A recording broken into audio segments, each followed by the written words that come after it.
এই কেকটা হচ্ছে সেই কাস্টমারের কেক যাকে প্রথমবার আমার ব্লগ দেওয়ার কথা ছিল, এরপর সে আমার রেগুলার কাস্টমার হয়ে যায়। ব্লগ দেওয়ার যে কথাটা ছিল ওইটার কারণটা হচ্ছে এই যে কাস্টমার, ওনাকে আমি চিনি না, তবে একটা গ্রুপে উনি আমাকে পাইছিল ফুড গাইড চিটাং, ওখানে উনি একটা ডিজাইন দিয়েছিলেন ওনার অ্যানিভার্সারির জন্য কেক নেওয়ার জন্য। ওই ডিজাইনটা কেউ করতে পারবে কিনা, তবে আমি বলেছিলাম আমি পারবো। ওখানে আরও অনেকে কমেন্ট করেছিল, ওরতে কেন জানি আমাকে নাকি ভীষণ ভালো লেগেছিল। এরপর সে আমাকে একটা ডিজাইন দেখায়, সেটা ইউনিক ডিজাইন ছিল। ও সবসময় খুব একটু ইউনিক টাইপের ডিজাইনগুলো নেয়, আর কস্টটা বেশি হলেও সে চাই ডিজাইনটা যাতে একটু সুন্দর হয়। এরপর তাকে আমি আরও অনেক ডিজাইন দেখাই, দেখার পর সে একটা ডিজাইন দেখে চয়েস করে ওইটাই নিবে বলে। এরপর আমি তাকে জানাই কেকটা যদি কনফার্ম করে তাহলে 50% অ্যাডভান্স করা লাগবে। এই কথাটা শুনে সেও রাজি হয়ে অ্যাডভান্স করবে। প্রথমে এসে আমার থেকে নগদ নাম্বার চাইছিল, আমি বলেছিলাম না আমার নগদ নাই, বিকাশ আছে। ও বলে আচ্ছা ঠিক আছে বিকাশেই দিব। তখন সে তার ফ্যামিলির কাকে জানি পাঠাই আমার বিকাশে টাকা দেওয়ার জন্য।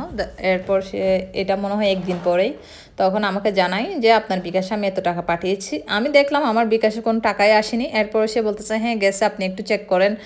আমি যাকে দিচ্ছি সে তো গেছে বলতেছে, আমাকে লাস্ট নাম্বার কত ওইটা সহ পাঠিয়ে দিয়েছে।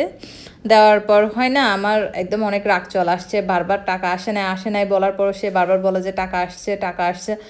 তখন এক পর্যায়ে আমার অনেক রাগ আসছে, আমি মানে একটু ওকে বলছি এই যে আপনি দেখেন আমি বিজনেস করি ফাইসলামি না, আর আমি এখানে যে বিজনেস করি আপনার কি মনে হয় আমি আপনার এই কয়েকশো টাকা নিয়ে বসে থাকবো? আমার পেজে এরকম কোনো রিভিউ দেখছেন? তখন সে বলতেছে না আমি ওরকম ভাবতেছি না, এরপর আপনি আরেকটু চেক করেন, কারণ যাকে পাঠাইছি সে তো আসছে বলছে। আমি তো বলি নাই আমার বলা লাগবে, আমার এখানে আসাও লাগবে, আমার এখানে কোনো ডকুমেন্ট নাই ওইরকম আসছে যে।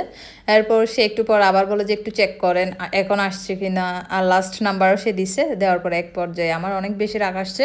আমি বলছি আপনি আমাকে স্ক্রিনশটে দেখাবেন, আর আমার সাথে এই ধরনের ফাইসলামি করবেন না। আমি এটা একটা বিজনেস ফেস চালাচ্ছি, আর এরকম মানুষের যদি 200-400 টাকা নিয়ে আমি বসে থাকতাম তাহলে তো এক ধরনের কথা হয়ে যেত। আমার পেজে এতদিনে অনেকে অনেক কথা বলতো, এরকম তো কোনো কথা আপনি দেখেছেন? উনি বলতেছে না দেখি নাই। এরপর আপনি আরেকটু চেক করেন। পরে এইভাবে বলতে বলতে পরের দিন নাকি সেই দিনে সে রাতে আবার দেখতেছি টাকাটা আসছে, আসার পর সে আবার নক করতেছে টাকা আসছে। আমি বললাম হ্যাঁ। প্রথমে আমি ব্লক দিতে চাইছি, ব্লক না দেওয়ার কারণ হচ্ছে আবার অনেকে হয় না টাকা নেওয়ার পর ব্লক করে দিছে, এরকম একটা যদি রিভিউ আবার পেজে দিয়ে দেয় তাহলে তো একটা খারাপ বিষয় হয়ে যাবে, ওই জন্য মূলত আমি ব্লক দিইনি। এরপর দেখতেছি মেয়েটা আসলে অনেক বেশি সুইট, সে সবসময় আমার থেকে অর্ডার করে, আর একটু সবসময় ইউনিক কেকগুলোই অর্ডার করে, আর তার বিহেভিয়ার অনেক ভালো। সব কিছু মিলে তাকে এখন আমার অনেক ভালো লাগে। এক কথায় বলতে গেলে একজন ভালো কাস্টমার সে আমার।